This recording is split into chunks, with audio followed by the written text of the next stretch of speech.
बिस्मिल्लाहिर्रहमानिर्रहीम। रहमत दो आलम सल्लल्लाहु अलैहि वसल्लम ने मरने वाले मय्यत और उसके घर वालों पर किस तरह रहम व करम का मामला फ़रमाया है और शफ़क़त फरमाई है, उस पर गुफ्तगू की जा रही है।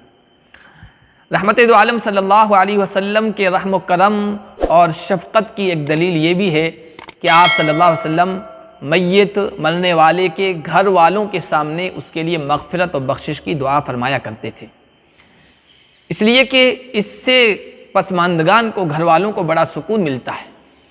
और उन्हें मालूम था कि अल्लाह के नबी सल्लल्लाहु अलैहि वसल्लम जिसके लिए दुआ फरमा दी उसकी मग़फ़िरत और बख्शिश यकीनी है और क़ब्र और हश्र के सारे मराहिल आसानी से तय हो जाते हैं। हज़रत उम्मे सलमा फरमाती हैं, जब अबू सलमा का आखिरी वक्त आया तो अल्लाह के नबी सल्लल्लाहु अलैहि वसल्लम हमारे यहाँ तशरीफ़ लाए। अबू सलमा की आँखें ऊपर को उठ चुकी थी। आप सल्लल्लाहु अलैहि वसल्लम ने उनकी आँखें बंद की, फिर फरमाया कि जब रूह निकलती है तो आँखें उसका पीछा करती हैं, ऊपर को उठ जाती है। ये बात सुनकर घर वाले रोने लग गए। अल्लाह के नबी ने फरमाया कि तुम इस वक्त अपने लिए खैर की और भलाई की दुआ करो, फ़इन्नल मलाइकता युअम्मिनून अला मा तक़ूलून। इस वक्त जो कुछ तुम कहोगे, जो दुआ करोगे, फरिश्ते उस पर आमीन कहते हैं। फिर आप सल्लल्लाहु अलैहि वसल्लम ने हाथ उठाए और अबू सलमा के लिए दुआ फरमाई, अल्लाहुम्मा अग़फ़िर li अबी सलमा, ए अल्लाह अबू सलमा की मग़फ़िरत और बख्शिश फरमा, वरफ़अ दरजतहु फ़िल महदिय्यीन, महदिय्यीन में हिदायत याफ्ता लोगों में उनके दर्जे को बुलंद फरमा, वख़्लुफ़हु फ़ी अक़िबी फ़िल गाबिरीन, उसके पसमानदगान की, घर वालों की तू निगहबानी फरमा, वग़फ़िर लना वलहु या रब्बल आलमीन, ए रब्बुल आलमीन हमारी भी और अबू सलमा की भी मग़फ़िरत और बख्शिश फरमा, वफ़्सअ लहु क़ब्रहु, उसकी क़ब्र को कुशादा फरमा, वनव्विर लहु फ़ी, और क़ब्र को मुनव्वर फरमा दे। नबी रहमत सल्लल्लाहु अलैहि वसल्लम की रहमत और शफ़क़त की दलील ये भी थी कि जब सहाबा में से किसी की मौत की खबर आपको दी जाती तो आपकी आंखों से आंसू जारी हो जाते और आप रो पड़ते। सहाबा आपकी इस कैफियत पर ताज्जुब का इजहार फरमाते कि आप भी आम लोगों की तरह रो रहे हैं। तो नबी पाक सल्लल्लाहु अलैहि वसल्लम उसकी वजाहत फरमाते कि रहम व करम का मादा अल्लाह ताला ने हर इंसान के मिजाज में वदियत फरमाया है, रखा है, और ये रोना उसी रहम व करम के जज्बे का नतीजा है।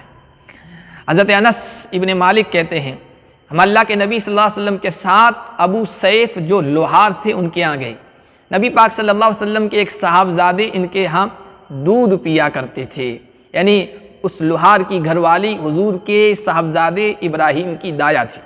अल्लाह के नबी सल्लल्लाहु अलैहि वसल्लम इब्राहीम को लेते, गोद में उठाते, सूंघते, बोसा देते। एक मरतबा हम अल्लाह के नबी सल्लल्लाहु अलैहि वसल्लम के साथ उनके यहाँ गए तो इब्राहीम का आखिरी वक्त था और वो दम तोड़ रहे थे। अल्लाह के नबी सल्लल्लाहु अलैहि वसल्लम ने अपनी गोद में लिया और आपकी आंखों से आंसू जारी हो गए। इस मौके पर हज़रत अब्दुर्रहमान बिन औफ भी साथ में थे। कहा, व अंत या रसूल अल्लाह, या रसूल अल्लाह, आप भी आम लोगों की तरह ज़ब्त नहीं कर पा रहे हैं और आम लोगों की तरह रो रहे हैं, बेसब्री का मुजाहरा कर रहे हैं। हज़रत अब्दुर्रहमान बिन औफ से नबी पाक सल्लल्लाहु अलैहि वसल्लम ने कहा कि अब्दुर्रहमान, ये बेसब्री का मुजाहरा नहीं है, ये बेज़ब्ती नहीं है, बल्कि ये तो रहम है, ये तो शफ़क़त है जो अल्लाह ताला ने अपने बंदों के दिलों में डाल दी है। फिर आप सल्लल्लाहु अलैहि वसल्लम की आंखों से दोबारा आंसू हो गए और उस मौके पर अल्लाह के नबी सल्लल्लाहु अलैहि वसल्लम ने कहा कि इन्नल आइना लतदमा वल क़ल्ब यहज़न, आँख से आंसू जारी हैं, दिल भी गमज़दा है, गमगीन है। वला नक़ूलु इल्ला मा यर्ज़ा बिही रब्बुना, लेकिन हम ज़बान से वही बात कहेंगे जिससे हमारा रब खुश हो। इन्ना बिफ़िराक़िका या इब्राहीम लमहज़ूनून, ए इब्राहीम तुम्हारी जुदाई पर हम गमज़दा है। हज़रत उसामा इब्न ज़ैद रज़ी अल्लाह ताला अन्हु फरमाते हैं कि हम लोग हुज़ूर के पास बैठे थे कि आपकी एक साहबजादी, ग़ालिबन हज़रत ज़ैनब थी, उनकी तरफ से एक आदमी आया जो ये पैगाम लेकर आया कि आपकी साहबजादी का एक लड़का आखिरी वक्त में है, नज़ा के आलम में है, वो आपको बुला रही। अल्लाह के नबी सल्लल्लाहु अलैहि वसल्लम ने उस कासिद से कहा कि जाओ मुरहा और उसे कह दो इन्ना लिल्लाहि मा अख़ज़ा व लहु मा आता, अल्लाह ही के लिए जो उसने ले लिया और अल्लाह ही के लिए है जो उसने दिया। फ़लतस्बिर वलतहतसिब, वो सब्र करे और सवाब की उम्मीद रखे। वो चला गया।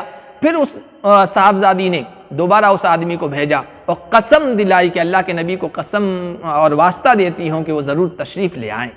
अल्लाह के नबी सल्लल्लाहु अलैहि वसल्लम अपने सहाबा के साथ गए। हज़रत साद और हज़रत मुआज़ बिन जबल ये लोग साथ में थे। अल्लाह के नबी जब वहाँ पहुँचे, बच्चा आपकी गोद में दिया गया। बच्चे की सांस उखड़ रही थी। हदीस में तक़अक़अ का लफ्ज़ है, जिस तरह मशकीज़े में पानी खलखल करता है, इस तरह उसकी नरखरे में आवाज़ आ रही थी, रूह के निकलने की।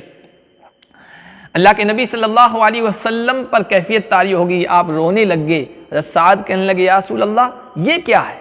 आपने फरमाया, इन्नहा रहमा जअलहा अल्लाहु फी क़ुलूबि इबादिही व इन्नमा यरहमुल्लाहु मिन इबादिही अर्रहमा।